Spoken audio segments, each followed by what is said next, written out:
Continuamos con la segunda parte de nuestro análisis de conflictos obtenidos de fuentes periodísticas de diversa índole. En este caso, hemos seleccionado una noticia publicada en el diario Clarín con fecha del 31 de marzo de 2020, con un título que comienza de forma bastante sugestiva, con letras en rojo, alertando que la pandemia avanza, es decir, el título es Pandemia que avanza. Coronavirus, la OPS, es decir, la Organización Panamericana de la Salud, recomienda continuar las restricciones, es decir, estos programas o estrategias de aislamiento y de cuarentena por un periodo al menos de 3 meses, teniendo en cuenta la particular situación de fragilidad de nuestro continente, en cuyo caso, es decir, en caso contrario, podría generar una situación de agravamiento que no podría ser controlada con el escaso nivel de infraestructura que tienen nuestros países. La titular de este organismo pone en conflicto determinadas directivas de la OMS, de la Organización Mundial de la Salud, al señalar que para las Américas esta situación o el pico de contagios va a llegar en 1 o 2 meses, es decir, entre abril y mayo y posiblemente junio. Por lo cual las medidas de aislamiento en definitiva terminan siendo prudentes y sensatas a la hora de establecer un plan de contingencia con recursos escasos. Si bien son restrictivas y pueden lesionar derechos de libre tránsito, existe un interés mayor que es la protección de la salud de los individuos, de los ciudadanos de un país cuyo incumplimiento acarrea una sanción penal para el caso de que aquel que propagare una epidemia o no tomare los recaudos necesarios para evitar esa propagación será pasible, por lo menos en nuestro país, de pena de prisión, entre otras sanciones altamente estrictas. Aquí tenemos un caso, podríamos decir, de cómo el sistema de administración de justicia establece una determinada sanción ante la comisión de lo que se considera un delito, precisamente para garantizar la protección de aquellos bienes que, dependiendo de cada sociedad y su estructura de gobierno y sus principios directrices, estará interesada en proteger, como es la protección a la vida, a la salud, a la propiedad privada, donde en caso de incumplimiento de la ley opera de modo automático, podríamos decir, de oficio, una sanción, en este caso de orden penal. Es decir, aquí a un derecho, al derecho a la salud, le corresponde o se le adosa en este binomio la obligación correlativa de facilitar condiciones óptimas para la vida de las personas. Es decir, por salud va a entenderse no solamente ausencia de enfermedad, no es una definición la de salud de carácter restrictivo, es decir, no opera en términos de lógica negativa, no es ausencia de enfermedad, sino que es niveles adecuados de bienestar en un sentido material y psíquico, lo cual no solamente implica aspectos puramente corporales del buen funcionamiento de nuestro organismo, sino también el derecho a condiciones de higiene, salubridad, habitacionales, educacionales, que generen bienestar en el individuo y le permitan desarrollarse plenamente como persona. Es interesante entonces ver cómo esta figura de autoridad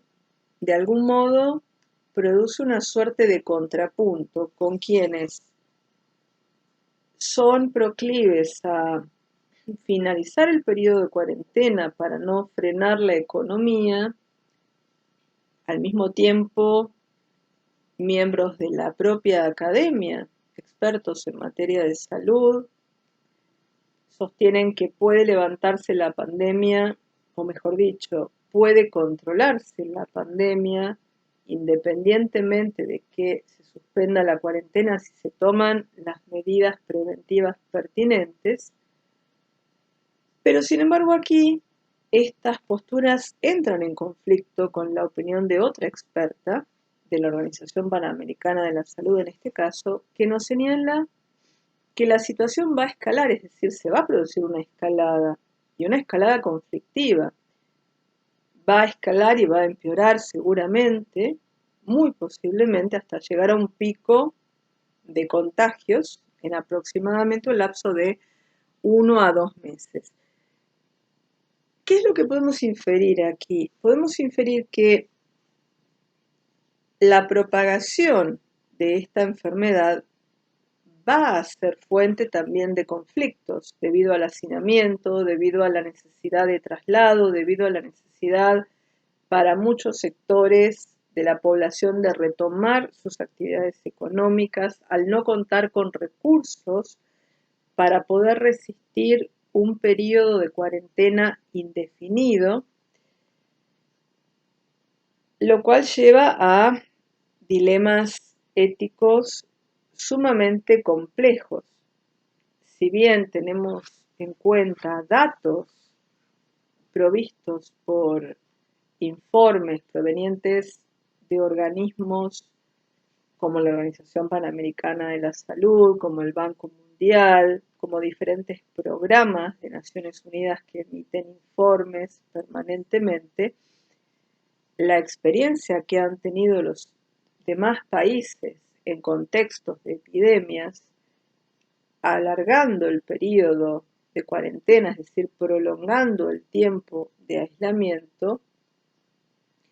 han resultado en definitiva las mejores medidas preventivas ante la ausencia de una vacuna que posteriormente podría aparecer. Esto no es menor, si bien somos conscientes de la fragilidad a nivel económico que presentan nuestros países en América Latina, no es menor esta situación de considerar el prolongar el periodo de cuarentena, teniendo en cuenta que en nuestro continente, por lo menos en esta área, a esa fecha, la fecha del artículo, existían unos más de 165.000 casos confirmados y casi 3.000 muertes en la región que luego fueron incrementándose de manera exponencial. Evidentemente estas medidas de distanciamiento social generan otro tipo de costos, si se quiere, intangibles, no solamente pérdidas económicas, sino también modificaciones o alteraciones, podríamos decir, a nivel de cómo afecta el aislamiento a algunos individuos que pueden padecer determinadas situaciones o sensaciones de aislamiento, tristeza, desesperanza, cuando en el trasfondo de estas decisiones el objetivo trascendente es la preservación de la vida a una costa de esta drástica reducción de derechos de los ciudadanos, lo cual muchas veces nos parece una paradoja, pero permanentemente oscilamos en una suerte de tensión entre la libertad y el control, y según los momentos y las coyunturas que atraviesen las sociedades, prevalecerán con mayor ímpetu mecanismos de control más sofisticados o podrán relajarse y ser más flexibles en épocas que no son tan críticas y donde no ocurren estas contingencias que son inesperadas por el hecho de ser contingentes. Esto nos lleva a otro conflicto, si se quiere, a otro trasfondo, no solo en términos de los aspectos económicos y las necesidades básicas que gran parte de la población de nuestra región necesita cumplimentar, pero que no logra hacerlo del todo precisamente por la carencia de recursos económicos. Al no tener una, podríamos decir, evidencia sólida de la existencia efectiva de una vacuna que pueda ya ser testeada, por encontrarse en su última fase, ser testeada exitosamente en humanos y lanzada al mercado, evidentemente el distanciamiento social y las medidas preventivas operan como una forma quizás rudimentaria, pero al menos relativamente efectiva a los fines de evitar una mayor propagación. No obstante, observamos en los diferentes países, no solamente de nuestra región, sino también en Europa, en Asia, por mencionar algunos ejemplos. En el caso de América, esta pandemia se ha intensificado notablemente y de forma alarmante. Y estamos ante un escenario de posible escalamiento de la enfermedad y escalamiento de los conflictos asociados, como decíamos, conflictos que tendrán su origen, como decíamos, en la escasez de alimentos, en la falta de trabajo, en la falta de recursos para poder costear esa cuarentena obligatoria, una situación económica que no termina de motorizarse, proyectos de inversiones que están en este momento en una suerte de stand-by en los diferentes países, incluyendo el nuestro, por supuesto. Y no obstante ello, para las autoridades y para quienes asumen el compromiso de proteger la salud de los ciudadanos, consideran que aún existe una ventana de tiempo, pero una pequeña ventana para poder actuar de forma inmediata y efectiva y reducir la velocidad de propagación del virus, porque se estima una tasa de contagio en los países de un 40 a un 60%. Ello no significa o no equivale a la tasa de mortalidad, sino que equivale a la tasa, a la cantidad proporcional de personas contagiadas por este virus. La tasa de mortalidad es mucho menor, pero no deja de asombrar la enorme cantidad de población que contraería el virus en cada país, lo que equivale a decir que posiblemente entre un 60 o 70% de la población mundial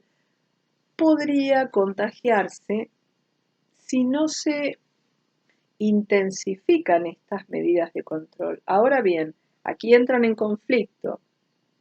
por un lado, medidas que intentan ser restrictivas con mayor o menor eficacia, dependiendo de los dispositivos con los que cuente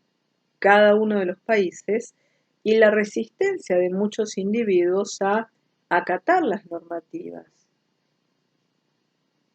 aún sabiendo de la peligrosidad de este virus o hipotéticamente no comprendiendo, no siendo conscientes del conflicto en ciernes, del peligro que representa esta pandemia en esta instancia, porque aún no hemos adquirido, podríamos decir, las herramientas o los recursos que puedan inmunizarnos a futuro. Podríamos hablar quizás de una falta de conciencia respecto al conflicto que está en debate, es decir, los individuos pueden interpretar que estas restricciones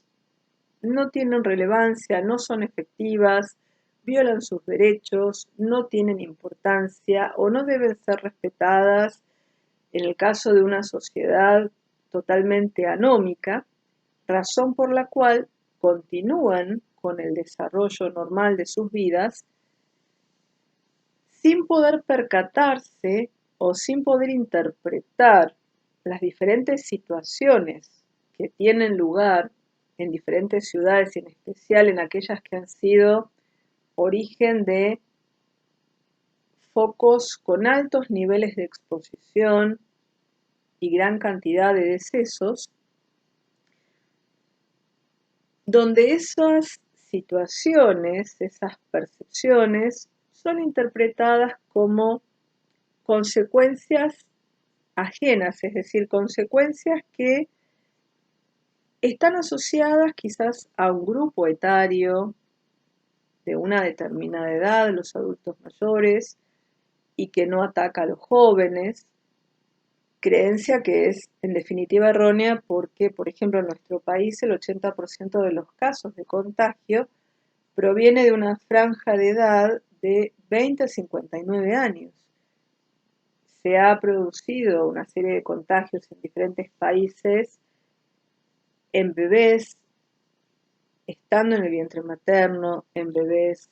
con pocos meses de vida, en niños, adolescentes, jóvenes,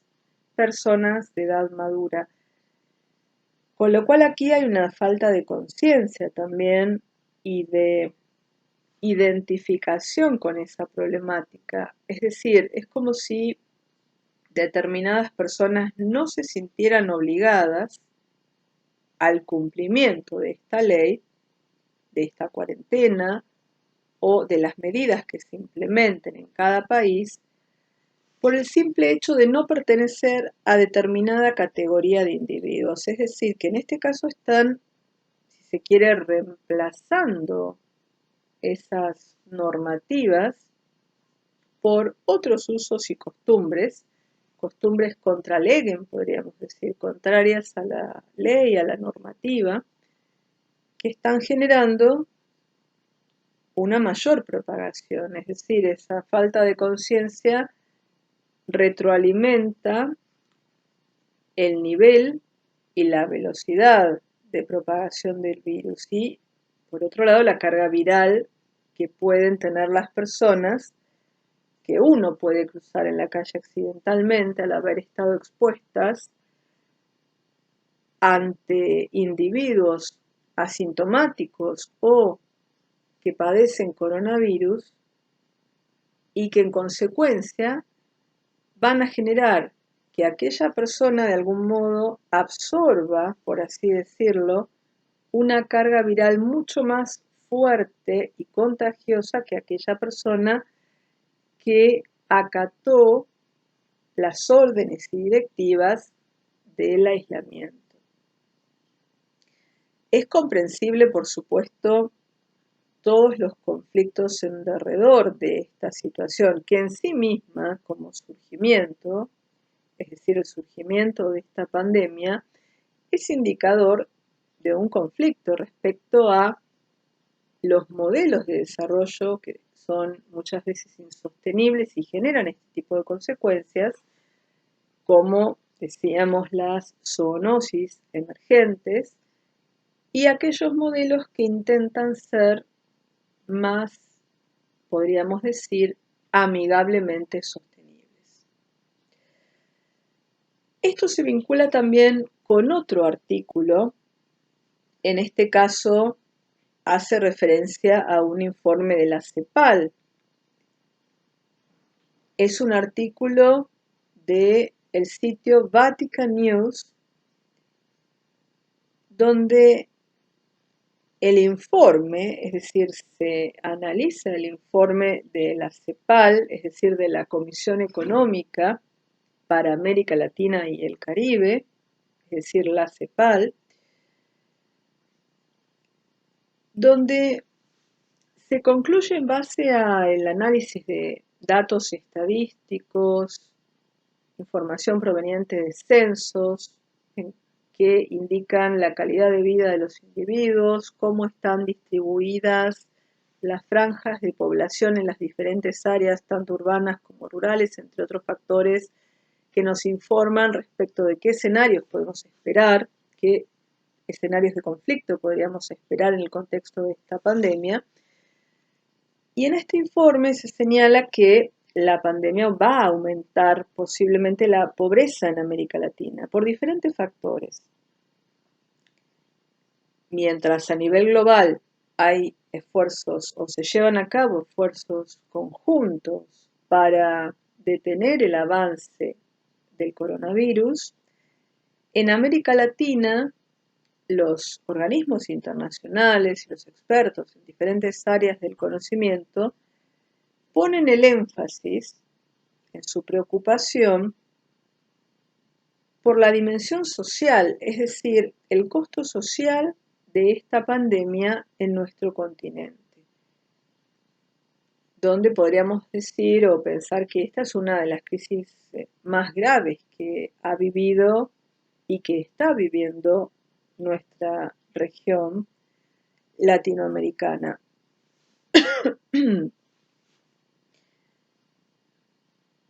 Si tenemos en cuenta que aún no vemos claramente un final, no vislumbramos una luz de esperanza, si se quiere, por utilizar una metáfora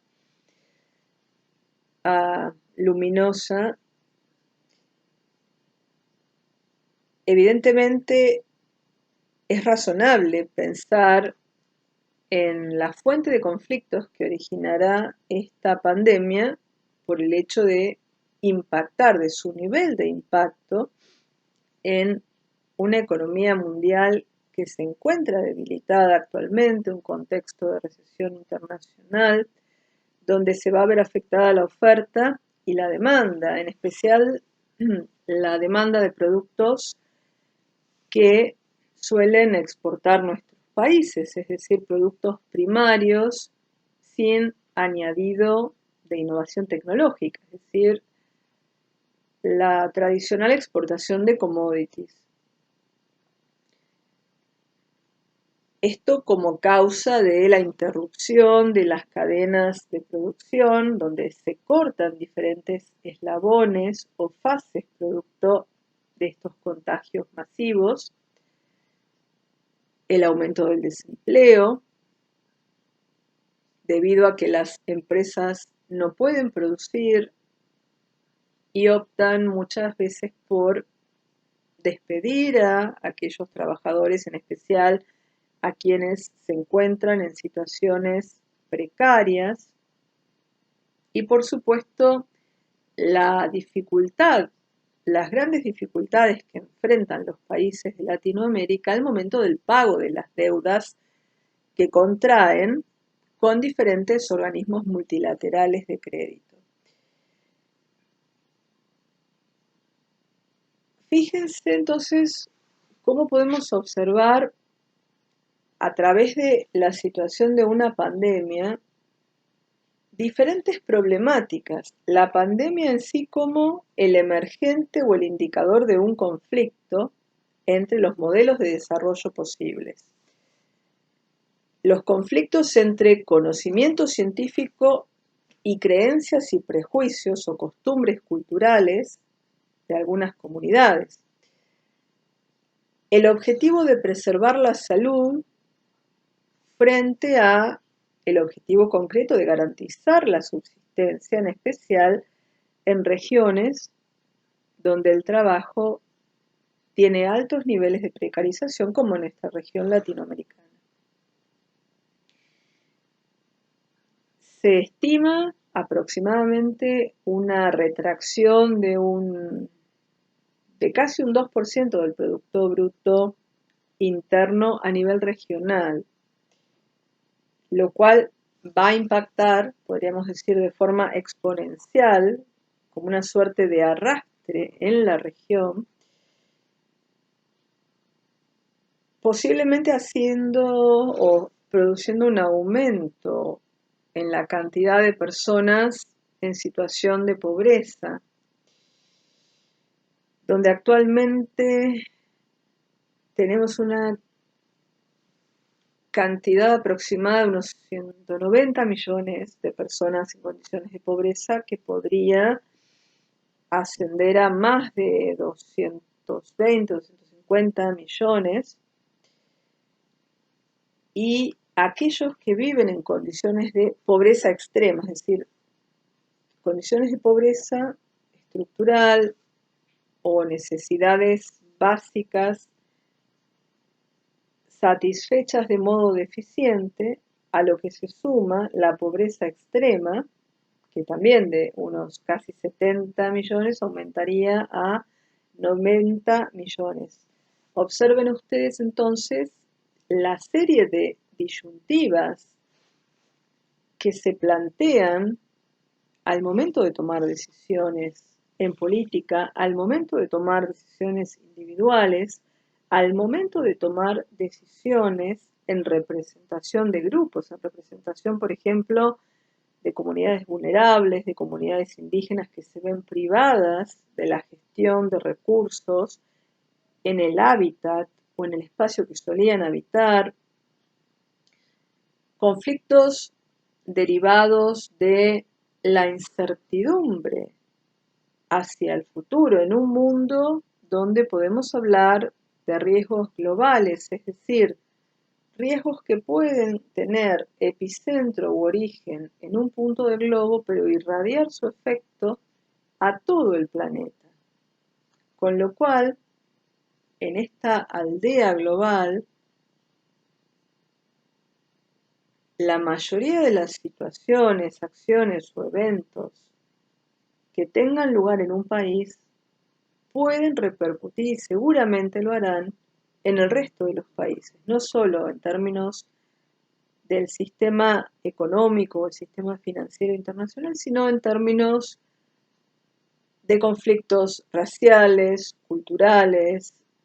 el emergente de la xenofobia, por ejemplo, el culpabilizar a grupos sociales como inmigrantes, como si fueran ellos el vector de enfermedad y transmisión de determinadas epidemias. Es decir,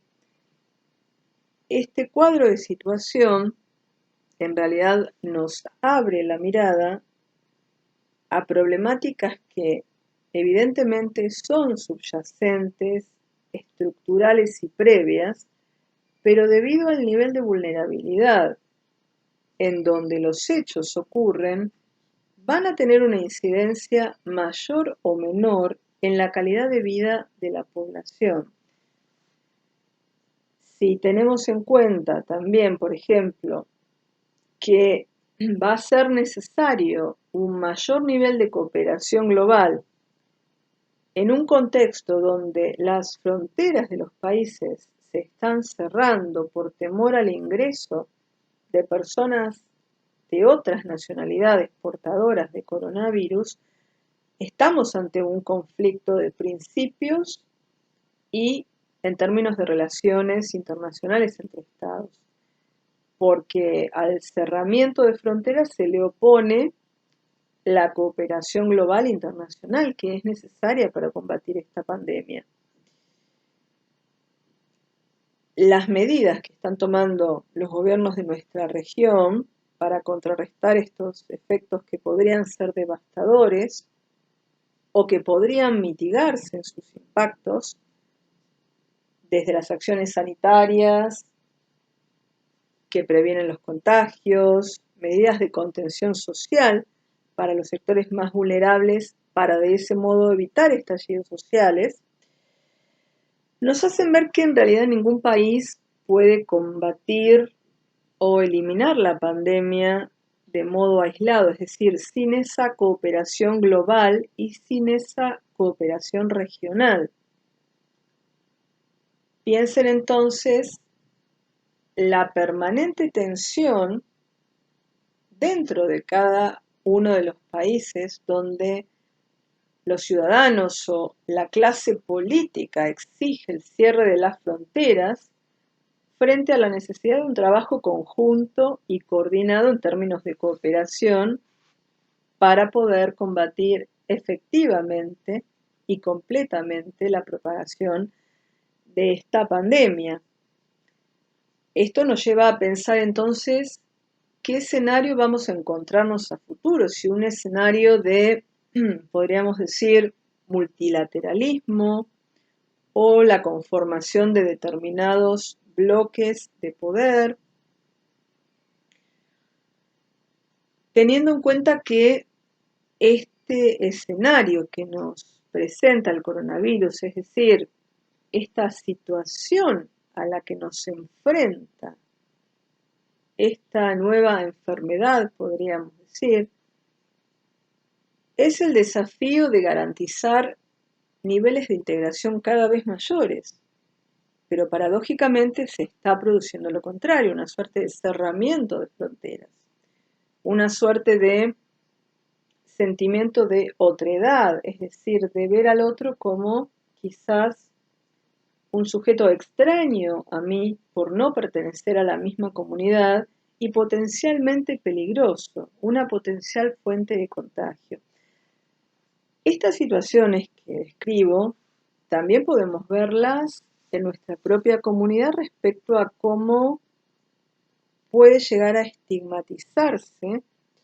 a los pacientes portadores de coronavirus que realizan el aislamiento en sus domicilios, así como a los médicos, a los profesionales de la salud que atienden en los hospitales a una costa de poner en riesgo su propia vida y su integridad, muchos de los cuales han sido amenazados por los vecinos, los propios vecinos de la propiedad que los médicos habitan, lo cual demuestra cómo se va generando una suerte de caldo de cultivo producto muchas veces del miedo, la ignorancia y, ¿por qué no?, la segregación y el prejuicio, donde esos lazos de solidaridad y de cooperación, que son ideales, que son objetivos trascendentes a los cuales la humanidad aspira permanentemente lograr, no necesariamente se verifican en la realidad. Si pensamos en el caso de médicos que han sido amenazados por sus propios vecinos, médicos a los cuales los vecinos les han solicitado que se muden del edificio para no poner en riesgo a los restantes habitantes de una unidad edilicia, una unidad habitacional determinada. Lo que afortunadamente ha generado es una serie de acciones de repudio, de rechazo a estos prejuicios y acciones legales por parte del INADI, porque ello constituye una discriminación hacia la labor de los médicos y a la condición de persona, del profesional de la salud. Y si se tratara del paciente, también constituye un caso de discriminación hacia el paciente portador de coronavirus. Estos informes intentan ser una suerte de, podríamos decir, alerta de escenarios no deseados, es decir, escenarios de absoluta hostilidad o de altos niveles de conflictividad, no solo por carencias materiales, sino también por procesos de discriminación y de segregación, sea contra pacientes que han contraído el virus, contra médicos que cuidan a pacientes con coronavirus o ante la mera sospecha de poder ser contagiados, lo cual muchas veces lleva a una suerte de histeria colectiva que suele ser muy peligrosa por las consecuencias que puede acarrear en términos de acciones con alta carga de violencia, es decir, acciones defensivas sumamente hostiles, donde el Estado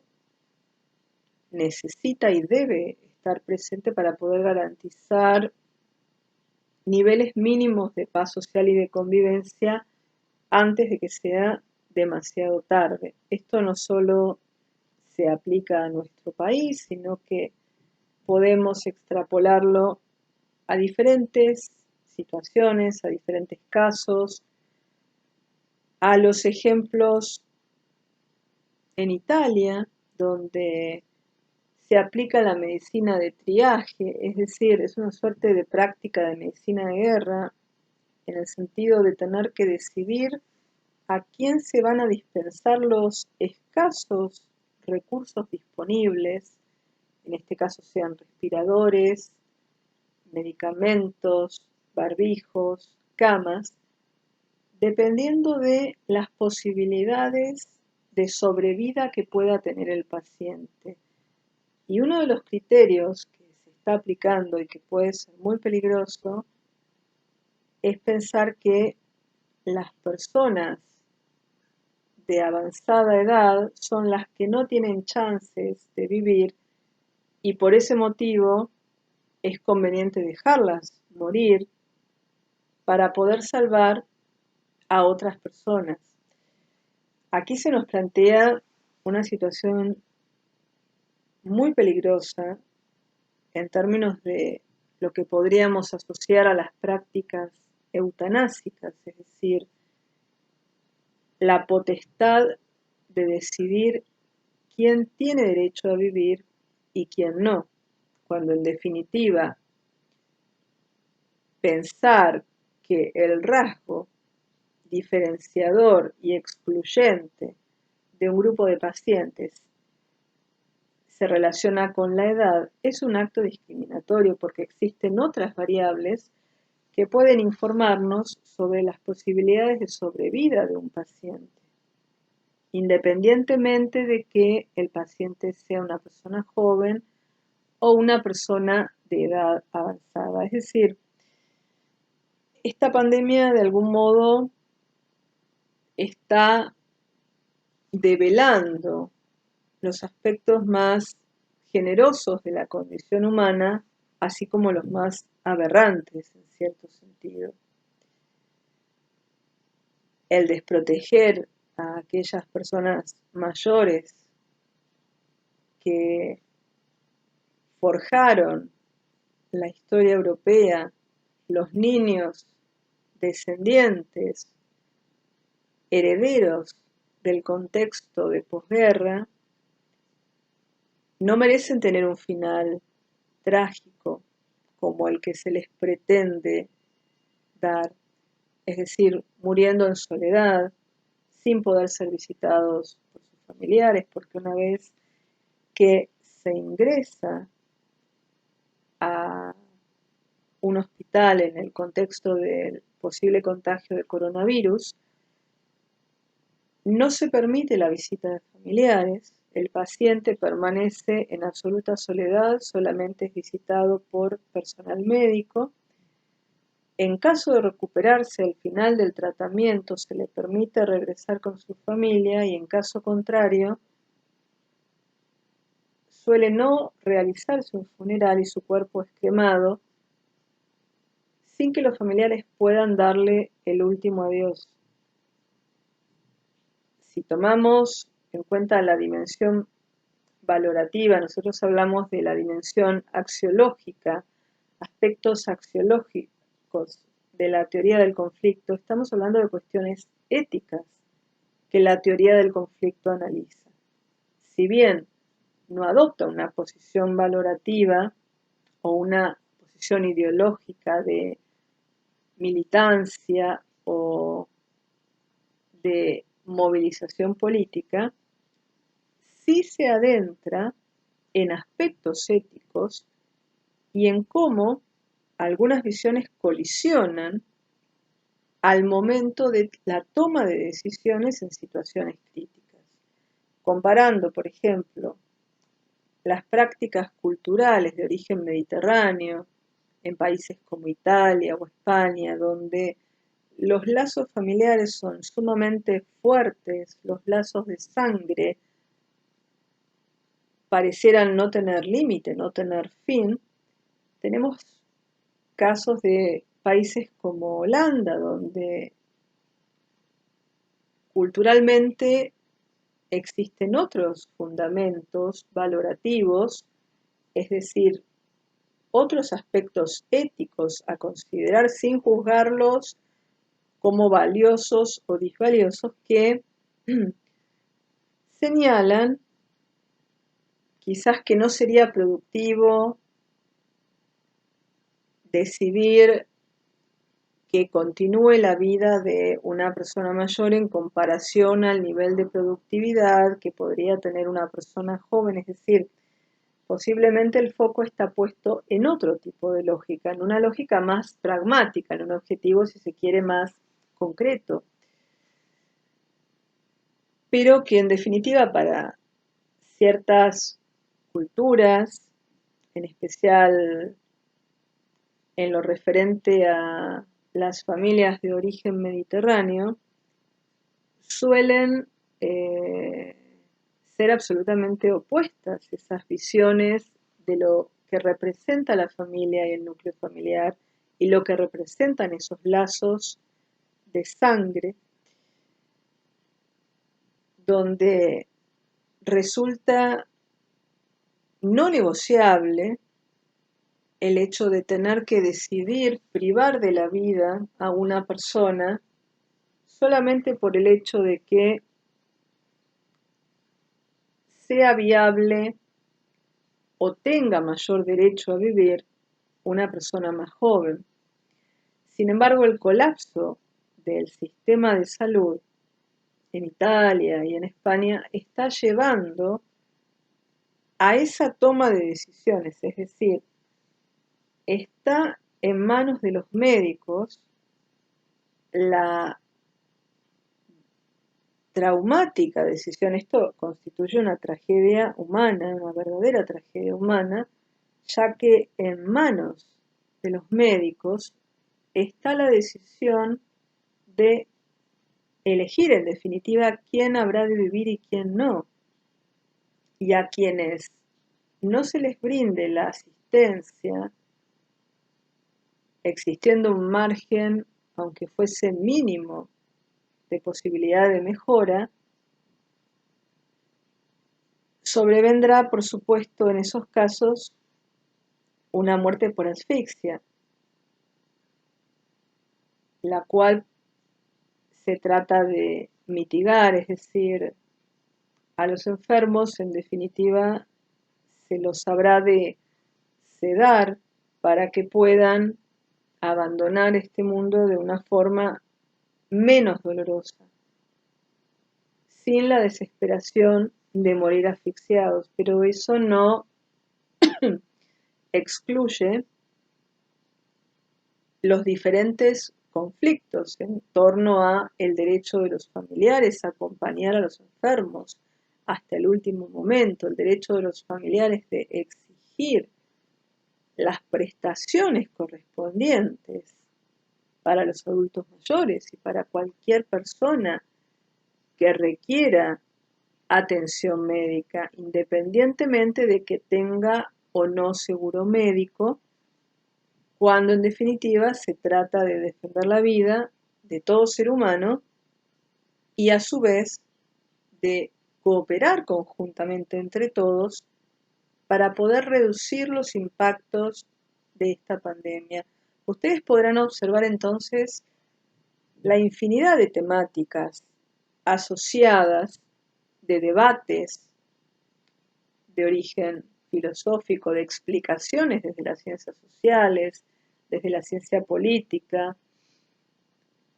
que pretenden explicar las razones de este conflicto que suscita, por ejemplo, la toma de decisiones o el modo de diseñar determinadas políticas públicas para los adultos mayores. Es decir, que una situación determinada, como en este caso el brote de coronavirus,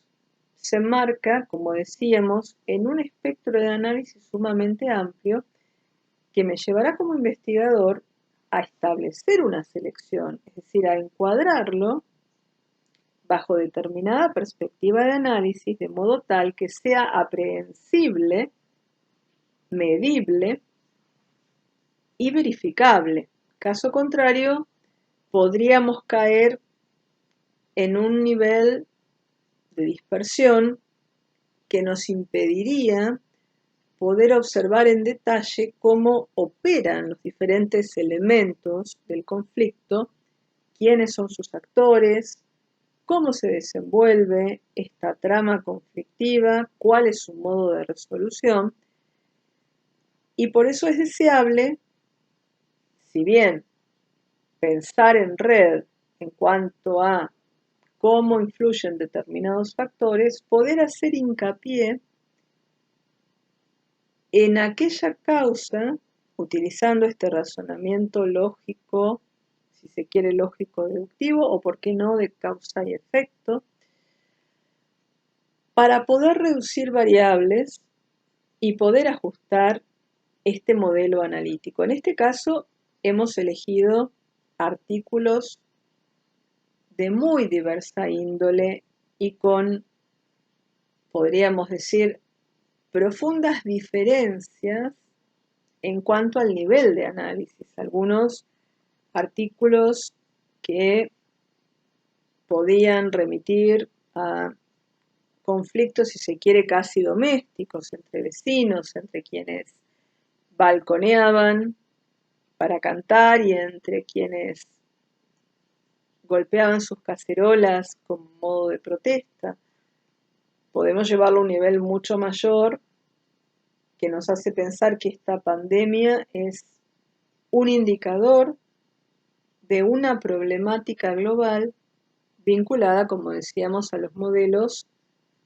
de producción y consumo, donde se necesita o sería necesario replantearse cuáles debieran ser los modelos de desarrollo a seguir para garantizar un uso sostenible de recursos naturales y preservar el ambiente. Por otro lado, vemos cómo entran en conflicto derechos individuales frente a derechos colectivos, a cuestiones de Estado, como la protección de la salud en el contexto de una contingencia, de una catástrofe, podríamos decir. Cómo entran en conflicto también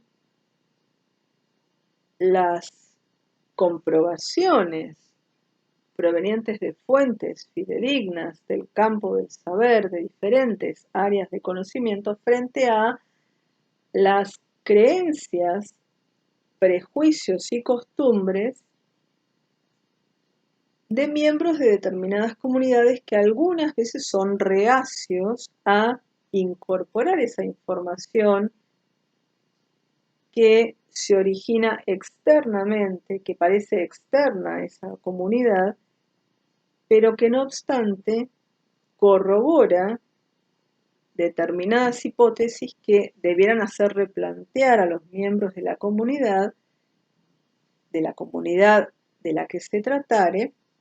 sobre sus prácticas alimenticias, sobre sus prácticas culturales, sobre sus modos de producción y consumo, sobre el uso sostenible de diferentes recursos, un uso eficiente de la energía, por mencionar diferentes ejemplos que hacen a la cuestión ambiental. Dicho esto, entonces, hemos abarcado a través de la lectura de estos artículos diferentes niveles de profundidad en el análisis, pudiendo identificar actores, pudiendo identificar objetivos, los procesos o mutaciones que puede sufrir el conflicto, determinado conflicto en el contexto de una pandemia u originado por una pandemia, donde pueden producirse escaladas en la intensidad, es decir, estallidos sociales, las disyuntivas entre la protección de la salud de los ciudadanos y la necesidad de proveer de recursos económicos a los sectores más vulnerables que forman parte de la franja de trabajadores informales, es decir, numerosas problemáticas cuyo núcleo expansivo, podríamos decir, tiene que ver con la pandemia, pero además tiene que ver con algo subyacente y estructural. Y nuestra función como investigadores es poder diferenciar esos planos de análisis, seleccionando aquellos que nos resulten de mayor relevancia. Esto ha sido todo por hoy, entonces. Es una simple muestra de cómo podemos abordar la lectura de determinados artículos identificando todos o algunos de los elementos que componen la teoría de conflictos. Al momento de hablar de actores, sabemos que estaremos hablando de individuos, de actores colectivos, organizados u organizados de hecho, es decir, jurídicamente organizados u organizados de hecho, los bandos de composición múltiple, los procesos de fragmentación y cohesión que atraviesan estos actores o bandos, la importancia del liderazgo y la identidad para la permanencia y fortalecimiento del grupo, los recursos de poder de los que se valen los actores para resolver los conflictos, las posibles escaladas en la intensidad de ese conflicto, las coaliciones que pueden llevarse a cabo, por ejemplo, en el caso de la pandemia, el hecho de que un país como Irán, enemistado históricamente con los Estados Unidos, le haya solicitado ayuda humanitaria para poder mitigar los efectos de la pandemia, lo cual nos habla de una coalición transitoria a los fines específicos de la ayuda humanitaria. Podemos pensar también en el rol que podrían tener los terceros, es decir, en el ámbito de una comunidad donde entran en conflicto prácticas culturales derivadas de determinada forma de alimentación frente a quienes reclaman por el derecho de los animales, observaríamos posiblemente la intervención de terceros provenientes posiblemente de organizaciones de la sociedad civil, es decir, de ONGs, que promulguen o traten de impulsar esta nueva cultura de lo que se denomina el derecho animal, o al menos el bienestar animal, al momento de utilizar a un ser viviente como un insumo o un recurso para no infligirle sufrimientos innecesarios. Muy bien, con esto nos despedimos entonces. Buenas noches para todos y seguiremos con las siguientes clases.